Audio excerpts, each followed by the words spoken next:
본문의 배경은 여호수아의 정복 시대 이후 패역의 시대로 향해 가는 이스라엘을 나타내고 있습니다. 종교적 부패와 도덕적 타락으로 물들어가는 사사 시대로 잘 알려져 있습니다. 무엇보다도 사사 시대에는 영토의 축소가 일어났습니다. 가나안 땅에 하나님께서 이스라엘 백성들에게 거주하라고 허락하신 가나안 땅에 한 귀퉁이에 있는 소수 집단으로 이스라엘 백성들은 전락했습니다. 특별히 요단강 동편에 루벤 지파는 모압 지파의 확장으로 굉장히 축소된 상태였고요. 그리고 단 지파는 블레셋의 압박으로 분배받은 땅을 포기하고 북쪽에 위치한 라이스라는 곳으로 이주하기 이르렀습니다. 그리고 새로운 신흥제국 블레셋이 남부 해안 지역에 자리를 잡아서 이 가나안 땅의 모든 땅을 정복하기 위해서 기회만 엿보고 있는 그러한 시기였습니다. 이러한 시기, 이러한 시대가 왜 왔을까라는 것을 사사 시대를 살펴보면요, 일반 백성들뿐만 아니라 제사장들, 즉 종교 지도자들의 영적 타락으로 볼 수 있습니다. 최종 결과는 이들은 하나님의 임재를 상징하는 언약궤를 이방 나라 블레셋에게 약탈을 당하기까지 이릅니다. 그리고 하나님의 임재를 상실한 그러한 시대, 하나님의 임재를 상실한 나라가 되어버리는 것이죠. 하지만 하나님께서는 포기하지 않으십니다. 사무엘로 시작되는 하나님의 새로운 구원 계획을 오늘 우리가 읽었던 사무엘상 1장에서 낱낱이 드러내고 계십니다. 우리가 잘 알고 있는 대로 이제 사무엘상을 기점으로 다윗 왕조의 건국과 왕정 정치가 아닌 신정 정치, 하나님께서 직접 다스리시는 하나님의 백성 그리고 그들의 나라의 시작이 되는 것입니다. 인간은 포기하고 실패해도 우리 하나님은 포기하지 않으시는 분이신 줄 믿습니다. 그리고 그분의 언약을 끝까지 이행하시고 끝까지 지키시는 분으로 오늘 우리에게 소개되어진다라는 것이죠. 그런데 이런 일을 하기에 앞서서 하나님은 하나님의 사람을 통해 하나님을 세우시고 일하시는 분이라는 것입니다. 한번 따라해 볼까요? 하나님은 하나님의 사람을 통해 일하신다. 믿으십니까? 오늘 본문은 하나님의 사람이 세워지는 그 새로운 시대, 왕정 정치를 지나 신정 정치로 도입하는 이스라엘 백성들의 새로운 시기에 직면하는 이때에 하나님은 사람을 먼저 세우시는데, 그 사람이 세워지는 일련의 과정은 한 가정에서 시작된다는 것이죠. 하나님의 역사는 크게 어떠한 무리 가운데서, 어떠한 집단에서 정치적으로 혁명적으로 시작되는 것이 아니라 정말 소수의 집단, 가장 작은 최소 공동체인 가정에서 시작하고요, 그 가정에 태어난 한 아기로부터 시작되는데, 우리는 성경의 전반적인 내용을 통해서 이러한 사건들, 이러한 가정에서 시작되는 사건들을 굉장히 많이 볼 수 있습니다. 하나님께서 이스라엘 백성들을 구원하시기 위해서 모세를 세우실 때도 역시 마찬가지였고요, 사사시대라는 폐역한 시대를 떠나서 이제 신정정치 다윗의 왕국을 건국하실 때도 사무엘이라는 아기를 통해서 시작하셨습니다. 그리고 신약에서 최종적으로 하나님께서 전 인류를 구원하시는 그 놀라운 사건에 앞서서 한 가정에 태어난 한 아기 예수 그리스도로 시작하시는 것입니다. 그러니까 오늘 본문에서는 이 믿음의 가정이 얼마나 중요한 역할을 하는지에 대해서 자세하게 나와 있어요. 여러분들이 아직 가정을 이루신 분들이 아니더라도 한 개인으로서 내가 이러한 가정을 이루어야 되겠다, 이러한 마음의 소망이 불현듯 일어나야 한다라는 것입니다. 사사시대에 하나님이 집중하시는 가정, 사사시대에도 하나님이 집중하셨던 개인, 이 모든 것이 우리에게 보여지는 것처럼 오늘날에도 하나님을 찾으시는 그 가정에 집중하시고, 오늘 이렇게 예배를 드리러 온 개인에게 하나님은 집중하신다라는 것입니다. 오늘 저와 여러분들에게 하나님은 집중하시는 줄 믿습니다. 그래서 대를 잇는 신실함이 필요한 이유가 오늘 드러나고 있어요. 여러분들 신앙생활을 했던 여러분들 대해서만 끝나는 것이 아니라 하나님이 신실하시기 때문에, 믿으십니까? 하나님은 우리에게 신실하신 분이시기 때문에 우리에게 원하시는 것은 대를 잇는, 우리 대에 끝나는 신앙생활이 아니라 대를 계속 이어갈 수 있는 그 신실함을 요구하신다라는 것입니다. 그래서 그 신실한 가정, 하나님을 예배하는 가정이 어떻게 하나님 앞에서 쓰임받게 되는지 그 요소를 한번 같이 알아보도록 하겠습니다. 첫째, 믿음의 가정은, 한번 따라해 보겠습니다. 믿음의 가정은 예배하는 가정이다. 여호와 앞에 경배한다, 여호와 앞에 예배한다라는 표현이 우리가 읽었던 1장, 본문 1장에서만 3회가 등장하고 있습니다. 엘가나의 가정, 이 엘가나의 가정은 한나의 가정이기도 합니다. 근데 이 엘가나와 한나가 얼마나 많은 예배를 드렸는지, 예배를 제대로 드리지 않는 엘리의 아들들, 그때 당시 이스라엘의 수도로 지명되었던 실로에서 가장 중요한 성막에서 제사, 예배를 주관하였던 그 자들도 예배를 제대로 드리지 않는 그 시대 가운데 얼마나 이 가정이 예배에 최선을 다했는지 오늘 본문에서 보여주고 있어요. 그렇다면 사무엘상 저자의 의도를 파악할 수 있죠. 이 두 가정을 비교하는 것입니다. 이 엘리의 제사장 아들들 홈리와 비느하스가 얼마나 예배를 소홀히 여겼냐면 이렇게 성경에 나와 있습니다. 사무엘상 2장 17절입니다. 한번 읽어보겠습니다. 소년들의 죄가 여호와 앞에 심히 크면 그들이 여호와의 제사를 멸시함이었더라. 얼마나 심했으면 제사를 인도하고 예배를 주관하는 그 제사장들이, 제사장의 아들들이 하나님의 예배를, 하나님의 제사를 멸시하였다라고 표현하고 있습니다. 심각한 시대였다라는 것이죠. 그런데 오늘 전혀 제사장 직분을 갖지도 않은 정말 일반 시민이었던 엘가나와 한나는 실로에서, 사사시대 당시 그 수도에서 성막에 있어서 자신들의 문제를 해결받고, 아니 해결받기도 전에 예배를 드리는 모습을 우리에게 보여주고 있어요. 이 가정에는 불임이 문제였습니다. 임신하지 못하는 것이 문제였어요.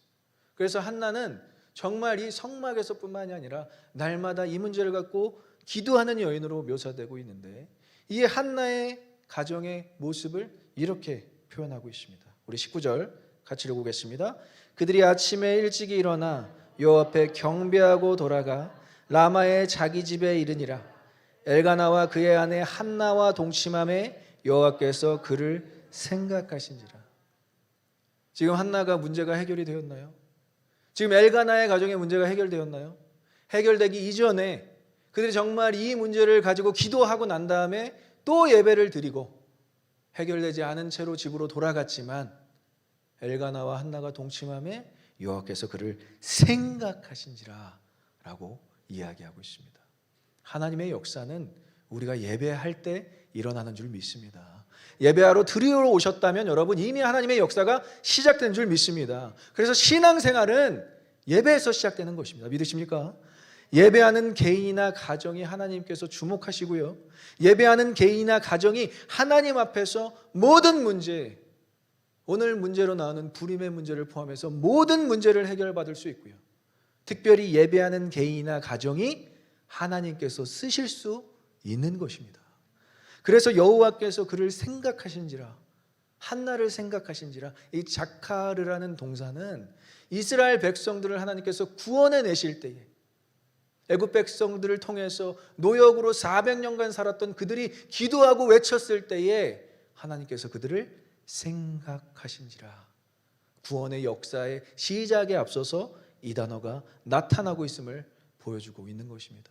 이것은 하나님과의 언약을 기억하실 뿐만이 아니라 하나님께서 우리의 기도를 들으시는 분으로 묘사될 때 하나님께서는 그를 기억하신지라.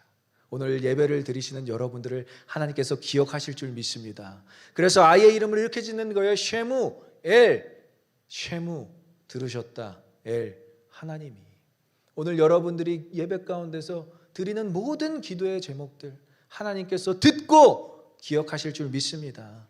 그래서 20절에 이렇게 얘기합니다. 한나가 임신하고 때가 이름에 카이로스 아들을 낳아 사무엘이라 이름하였으니 이는 내가 여호와께 그를 구하였다 함이더라. 아멘. 한나는 자신의 기도 제목이 응답받았음을 확신했어요. 왜? 하나님께 계속 예배드리며 기도했기 때문에. 그녀의 문제의 해결의 시작은 예배였다라는 것이죠. 그래서 하나님의 일하심을 가장 결정적인 순간, 아니 하나님 미리 좀 하시면 안 되나요? 하나님 미리 좀 해결해 주시면 안 되나요? 아니에요. 하나님의 사람은 기도하게 하시기 위해서 그 문제의 해결을 늦게 허락하실 수 있다라는 거예요. 여러분 끝까지 포기하지 않고 기도하시길 간절히 소망하고 축원합니다. 그렇게 기도하게 하시는 이유는 하나님의 기도 응답에 신뢰하기 위해서, 그리고 하나님을 끝까지 평생 동안 신뢰하게 만들기 위해서 하나님은 우리를 문제 앞에서 계속 기도시키시고 예배시키시는 하나님이시라는 거예요. 우리가 예배드릴 때마다 하나님 응답하시고 우리가 기도할 때마다 하나님 응답하시면 우리가 진짜 하나님 신뢰하실 수 있겠습니까? 정말 이 기도의 제목이 하나님 앞에 옳은 기도 제목인지, 정말 내가 드리는 예배가 하나님께 드리는 영과 진리의 예배인지 우리 스스로가 계속적으로 컨펌해야 된다라는 것이죠. 그래서 우리의 예배 중에 하나님께서는 함께 하실 뿐만이 아니라 여러분들이 예배로 쌓는 이 모든 과정들을 기억하신다라는 것이죠.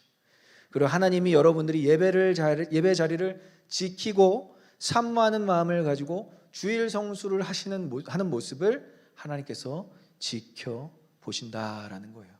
그러면 우리가 이렇게 생각할 수 있습니다. 예배하는 자는 하나님께서 그 인생을 책임져 주시는 것입니다. 믿으십니까?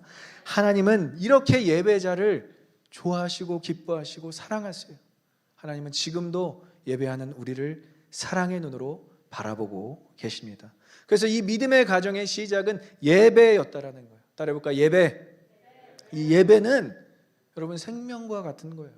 우리 기독교인들의 삶의 옵션이 아니에요. 선택이 아니에요. 오늘 여러분들 너무 잘 오셨어요. 우리 한번 옆 사람에게 같이 인사하겠습니다. 참 잘 오셨습니다. 너무 잘 오셨어요. 이 예배는 우리가 포기할 수 없는 가치입니다. 믿음의 가정의 시작도 마찬가지예요. 다른 걸로 우리가 시작할 수 없어요. 예배로 시작해야 할 줄 믿습니다. 두 번째, 믿음의 가정은 헌신하는 가정이다. 우리 한번 21절을 같이 읽어보겠습니다. 그 사람 엘가나와 그의 온 집이 여호와께 매년제와 소원제를 드리러 올라갈 때에, 이것은 한 번을 이야기하지 않아요. 계속되는 그들의 헌신의 습관을 이야기하고 있습니다. 여러분 예배를 드리러 오는 것도 헌신입니다. 그리고 여러분들이 예물을 드리는 것도 헌신이에요. 이 매년제와 소원제에 대해서 강조했어요. 한 번도 사사시대 때 이렇게 철저하게 예배를 드리는 가정과 개인이 없었다라는 거예요. 그런데 엘가나와 한나의 가정은 이 매년제와 서원제가 거론될 만큼 예배를 정말 꼼꼼하게 율법에 의거해서 드렸음을 보여주고 있습니다. 이 매년제는요 1년에 한 번씩 온 가족이 전원이 참여하여서 동물의 희생 제사를 드리는 것으로 잘 묘사되어 있고요. 서원제는 무엇이냐? 서원한 내용이 이루어졌을 때 드리는 예배가 아닙니다. 자신이 무언가를 하나님 앞에서 서원하고 그 서원에 대한 내용을 계속 상기하기 위해서, 내가 어떠한 것들을 서원했지, 내가 하나님 앞에 어떠한 것들을 서원했지, 그 서원한 내용을 지키기 위한 제사였다라는 거예요.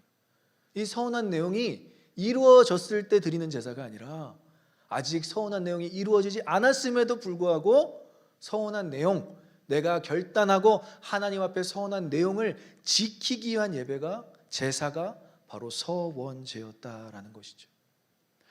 바라고 구하기만 하는 신앙이 아니라 주신 것에 대해 감사하는 신앙, 주실 것에 대한 감사하는 신앙, 그것이 우리의 신앙이 되어야 할 줄 믿습니다. 아내 한나의 서원에 누가 동참하고 있죠? 엘가나, 남편이 동참하고 있는 모습이 오늘 본문에 그려지고 있는 것이에요.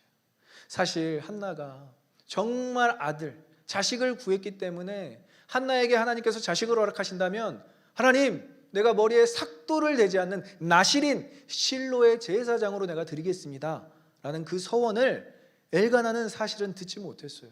엘가나 마음 가운데서 일어났던 일이 아니에요. 한나의 소원이었어요. 한나의 서원이었어요. 근데 이것을 누가 인정하고 그대로 따르고 행하느냐?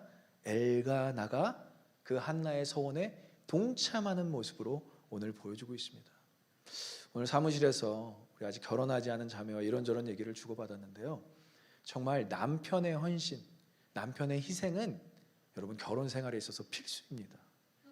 아무도 아멘을 안 하시네요. 우리 아내분들 아멘 하셔야 돼요.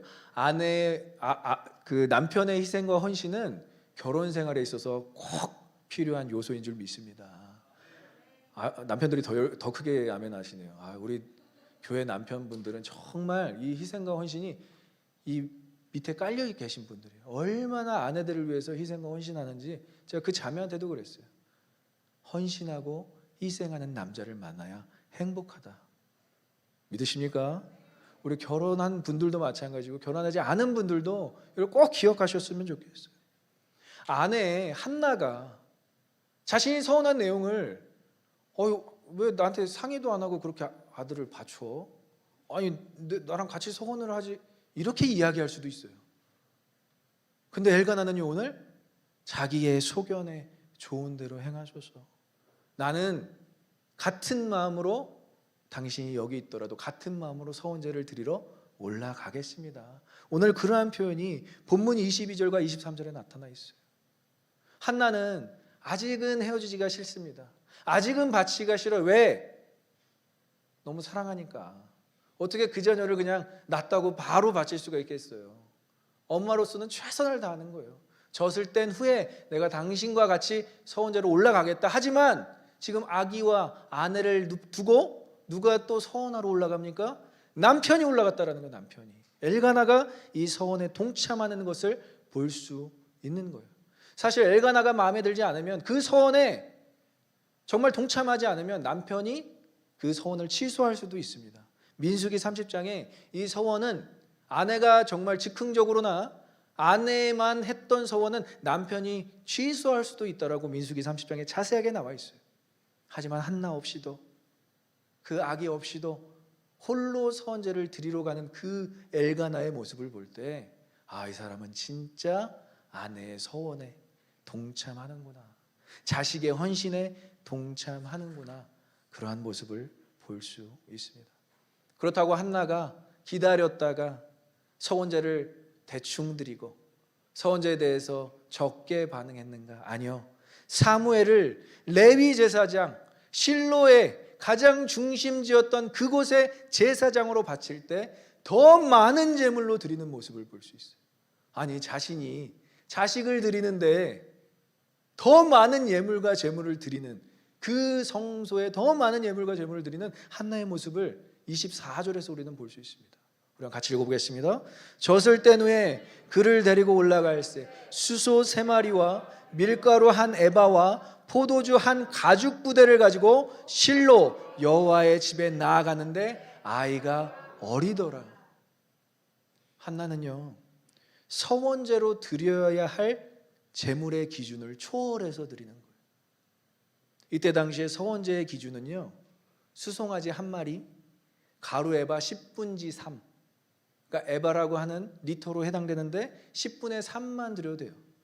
그리고 포도주 반흰, 한 반병 정도라고 생각하시면 됩니다. 율법에는 그 정도로 서원제를 드려도 된다고 나와 있는데, 율법에 표기한 3배 이상을 준비한 한나의 모습을 볼 수 있어요. 수소 3마리, 1에바 밀가루 23리터나 해당되는 양이고요. 포도주 1가죽 부대를 바치는데, 여기다 또 뭘 던지죠? 자신의 아들 사무엘까지도 바치는 그 모습을 볼 수 있습니다.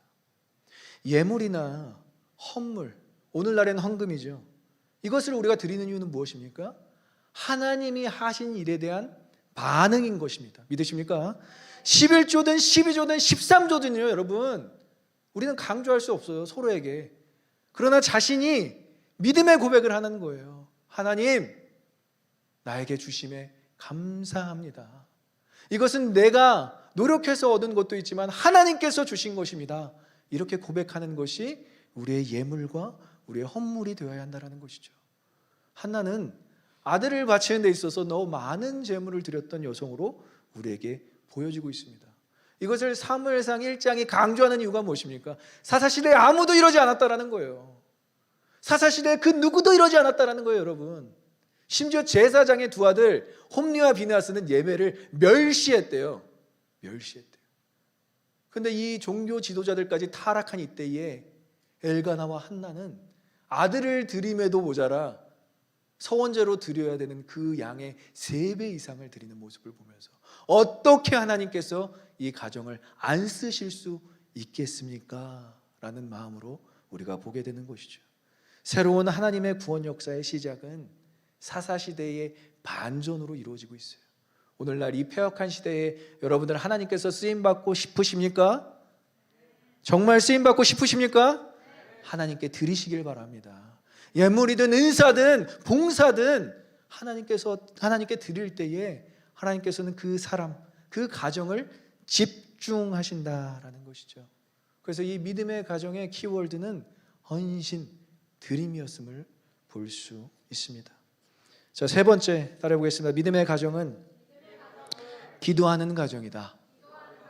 우리 한번 26절, 27절을 같이 읽어보겠습니다. 한나가 이르되 내 주여 당신의 사심으로 맹세하나이다. 나는 여기서 내 주 당신 곁에 서서 여호와께 기도하던 여자라. 이 아이를 위하여 내가 기도하였더니 내가 구하여 기도한 바를 여호와께서 내게 허락하신지라. 아멘. 이 짧은 두 구절에 기도라는 단어가 3번이나 나오고 있어요. 내가 이 불임의 문제를 가지고 실로에서 기도하던 여자라. 누구한테 얘기하는 거죠? 엘리에게 얘기하는 거예요. 사람에게 얘기하는 거예요. 하지만 한나는 사람에게 얘기하듯이 이 얘기를 하지 않습니다. 이 간증을 하지 않아요.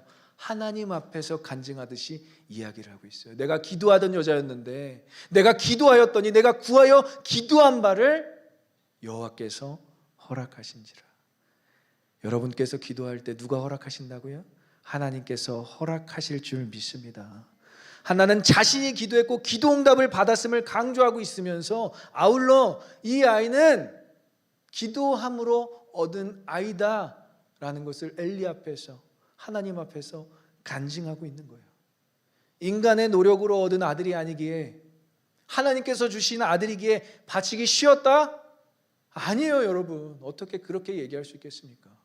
한나는 정말 너무 간절히 이 아이를 원했어요.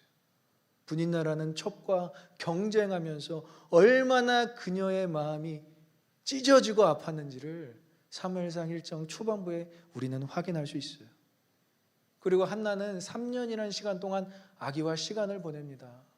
젖을 떼지 못하고 아직 그 어린아이를 아예 품고 유대 관계를 형성하는 모습을 볼 수가 있고요.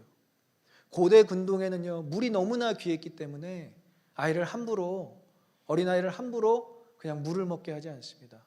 젖을 계속 주는 어머니의 심정은 지금의 어머니들도 물론 고생하지만 이때의 어머니들의 심정은 우리가 다 헤아릴 수가 없어요. 그럼에도 불구하고 그 젖 갓된 아이를 하나님께, 하나님의 제사장으로, 하나님의 예배자로 실로에 드리는 그 한나는 어떠한 마음이었을까요? 그렇게 할 수 있었던 이유는 무엇이었을까요? 이유는 딱 하나입니다. 기도했기 때문입니다. 하나님께 기도 응답 받은 것 자체가 응답이었다라는 거예요. 아들을 주셔서 감사한 것도 있지만 자신의 기도에 응답하신 하나님께 감사하였기 때문에 그녀는 아들을 드릴 수 있었고요. 그리고 자신에게 아들을 주신 하나님을 신뢰할 수 있었어요. 어떻게 신뢰할 수 있었다고요? 하나님 아버지로. 우리 한번 28절을 읽어보겠습니다. 시작. 그러므로 나도 그를 여호와께 드리되 그의 평생을 여호와께 드리나이다 하고 그가 거기서 여호와께 경배하여 여호와께서 주신 것도 내가 여호와께 드릴 수 있다라는 신뢰의 관계가 기도함으로 형성되었음을 볼 수가 있습니다. 평생, 잠깐도 아니고요. 하루 이틀도 아니고 1, 2년도 아니고요. 평생 여호와께 드리겠습니다. 이러한 한나의 모습을 보고요. 최종적으로 그녀가 아들을 바칠 수 있었던 이유는 정말 놀라운 고백이 22절에 나타나고 있어요. 여러분 같이 읽어보겠습니다. 내가 그를 데리고 가서 여호와 앞에 뵙게 하고 거기에 영원히 있게 하리이다 하니. 믿으십니까? 영원이라는 단어가 자식을 갖자마자 하나님께 바치는 그 서원의 내용으로 나타나고 있어요. 이 땅이 다가 아니라 하나님의 나라가 있다라는 것을 믿음을 통해서, 예배를 통해서, 기도를 통해서 한나는 알았다라는 것입니다. 자식을 갖기 위해 오랜 생활, 기도 생활 끝에 한나가 얻게 된 것은 이 땅에서의 소망이 아니라 하나님 나라의 소망을 갖게 되었기에, 이 땅의 유한한 것에 집중한 것이 아니라 하나님 나라의 무한한 것에 집중했기에 한나는 자식까지도 하나님께 바칠 수 있었다라는 것이죠. 이러한 부모가 어떠한 심정일까요? 부모로서는 나는 영원히 우리 자식, 우리 자녀를 지켜줄 수는 없어도 영원한 하나님께서는, 영원히 그들의 하나님 아버지 되시는 하나님께서는 나의 자녀를 붙잡아 주실 거야. 그 소망이 있었다라는 것입니다. 이것이 바로 예수를 믿는 하나님 나라를 소유한 부모님들의 고백일 수 있다라는 거예요. 여러분들 타지에 다 계시죠. 다 부모님들이 고국에 있는 분들도 많으실 거예요. 타지에 있는 여러분들이 미국에 나올 때도 부모님들이 똑같은 심정이에요, 여러분. 하나님을 믿던 믿지 않던 여러분들이 미국에서 산다고 했을 때, 여러분들이 미국에서 정착한다고 했을 때, 아유 뭐 누군가 책임져 주겠지, 아유 뭐 알아서 살아가겠지, 이런 부모 한 분도 계시지 않다라는 거예요. 하나님을 믿는 분이라면, 주님, 저 아이가 타지에서 살아갑니다. 내가 부모는 될 수 없어도 하나님께서 저 자녀의 부모가 되어 주시옵소서. 이렇게 기도하지 않았을까요? 믿지 않는 분도 밤마다 자식 걱정하며 그렇게 기도할 것이라는 거예요. 그러나 중요한 것은 한나는 영원한 하나님 나라의 가치를 소유하고 있었기 때문에 영원한 하나님께 그의 자녀 사무엘을 바칠 수 있었다라는 것이죠. 지난주에 한 권사님과 함께 이렇게 통화를 하게 되었습니다. 그 권사님이 참 사연이 많으신데 정말 신앙이 너무 깊이가 있고 너무나 굳건하신 분이에요. 근데 삶의 고난이 너무 많은데 특별히 작년에 아들이 뇌졸중으로 먼저 세상에 떠나셨다고 해요. 참 눈물로 그러한 일들을 이야기하는데 이렇게 고백하더라고요. 그래서 권사님, 혹시 지금 가지고 계신 기도 제목이 무엇입니까? 라고 물어보니까 이렇게 얘기하십니다. 아들이 하나님의 품에 안겨 있기를 원합니다 라고 얘기하시더라고요. 이분은 하나님께서 아들을 영원히 평생 함께 있으신 분으로 확신하고 계신구나. 그러면서 이렇게 덧붙여요. 하루하루를 그 아들과 재회할, 다시 만날 날을 기대하면서 살아가신다라는. 그래서 슬프지 않대요. 그래서 우울하지 않대요. 오히려 하나님께 너무 감사하고 그 아들을 지켜주고 계심에 감사하다라는 것입니다. 부모님은 이 땅에서나 영원한 나라에서나 부모님은 부모님이십니다. 자녀들이 잘 되기 위해서 기도할 뿐만이 아니라 자녀들, 먼저 간 그 자녀가 하나님 품에서 위로받고 하나님 품에서 안겨 있기를 원하는 그 부모의 심정이 오늘 한나에게 보여지고 있는 것입니다. 한나가 그냥 버리는 심정으로, 그냥 뭐 모르겠다 하는 심정으로 서운한 것이 아니라 정말 누가 진정한 부모님이신 줄 알았기 때문에, 정말 누가 진정으로 이 사무엘을 끝까지 평생 지키시고 보호하실 분이신 것을 알았기 때문에 한나는 이러한 믿음의 고백을 드릴 수 있었던 것입니다. 이렇게 영원한 것을 사모하기 위해서는 무엇을 해야 된다고요? 기도해야 할 줄 믿습니다. 하나님 아버지와 소통하시고요, 기도하심으로 하나님 나라를 소유하세요. 그러면 이 땅의 것에 우리가 집중하는 것이 아니라 하나님 나라에 집중하게 될 줄 믿습니다. 그리고 그 자녀로서, 하나님의 자녀로서 이 땅에서만 기쁘게 하시는 삶을 사는 것이 아니라 하나님을 영원히 기쁘시게 하는 삶을 살아가게 될 줄 믿습니다. 기도하겠습니다.